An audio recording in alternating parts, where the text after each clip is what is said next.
When Ogvan and Tagawi met at church, they became instant friends because of their shared love for ministry. Over time, their love for ministry eventually expanded into a love for each other. We've been married almost 8 months now. The first thing that attracted us to each other was that we had the same goal and the same dream. Their shared goal was to make ministry a focal point in their lives. So when the opportunity came, Ogvan and Tagawi jumped at the chance to become global mission pioneers. They dream of starting a congregation of new believers in the Nornak neighborhood of Yerevan, Armenia's capital city. Yerevan is the largest city in the country with more than 1 million people and just over a third of the country's population. People here are busy, and it can be difficult to make connections. Recently, people have started living more lonely lives, separated lives. Before, doors to people's homes were open, but now every house has gates. No one can get inside. So it's difficult to get in touch with people. Ogvan and Tagawi plan to model Christ's method of ministry by mingling with people, showing sympathy, ministering to people's needs, winning their confidence, and finally inviting them to follow Jesus. One of the ways they will do this is by organizing group activities for their community. In Armenia, a lot of young people want to learn new languages, especially English. This helps them find a good job and develop their career.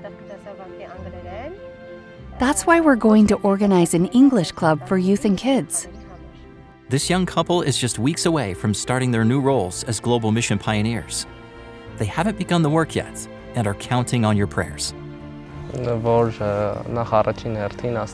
We would like people to pray for our wisdom. We want to have wisdom that will help us understand what to do in each situation. And please pray for the people we will meet. I ask that you pray for us, because missionary work can be hard sometimes. We might stumble along the way, so prayers for our continued service. Thank you for all you do to send global mission pioneers like Ogvan and Tagawi to places that need them most. Your support helps this work continue to the ends of the earth.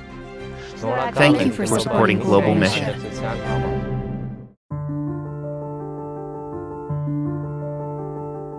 The country of Georgia is home to some 4 million people. Out of these millions, Pastor Grigol is one of only 2 Georgian Seventh-day Adventist pastors. We don't have many workers, and because of that, we have a lot of functions as pastors, and it's a big challenge because we do not have enough resources. Pastor Grigol lives in the port city of Batumi, Georgia's second largest city. The mission challenges grow by the day as new apartments, casinos, and other developments are constructed around his church. Many people don't trust when you talk to them about God, and I would say this is one of the challenges. Although historically, Georgia was the second nation to officially adopt Christianity, Adventism has struggled to gain ground here. Adventist church is very small in Georgia, approximately around 300 people. And they are scattered all over the Georgia. In Batumi we have a church approximately consisting of 40 members. Despite their small numbers, church members in Batumi have a heart for mission. So they have found practical ways to follow Christ's method of ministry. When we become friends with people, like we try to organize different social projects and humanitarian projects for people who are in need.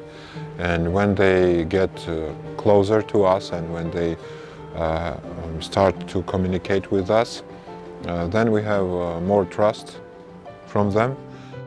Recently, the greatest need comes from the influx of Ukrainian refugees. Adventists in Batumi welcome refugees to their church for a variety of classes and programs. Today, they are conducting English classes. The classes are a great way for the Ukrainians to come together to learn and socialize. These gatherings have allowed them to develop a community away from their homes in Ukraine. It allows them to feel supported and cared for. The church also offers classes to learn the Georgian language. Learning Georgian helps them find job opportunities more easily, so they can integrate and feel more at home. Through these projects, we become friends with them, and sometimes they ask questions about our church, about our beliefs, and we can share. Finally, we believe that these projects, they will have influence, and maybe some of them will even start to attend our church. Pastor Grigol and church members in Batumi have been praying for funds to build an urban center of influence that would provide space for them to offer more programs to their community. Currently, the church is too small. Sometimes we have a challenge because we don't have rooms or space to conduct different kinds of events and meetings. Like, for example, with this English class, we have to use our hall where we have services. This is our biggest need, I would say. This quarter, a portion of your 13th Sabbath offering will help construct an urban center of influence in Batumi, Georgia. This will vastly improve outreach efforts here. This is a big honor and big joy, I would say, that there are many people who care and who are interested in supporting the mission in our country. Please pray as church members in Batumi continue to meet the needs of their neighbors. Thank you for supporting 13th Sabbath offering projects like this.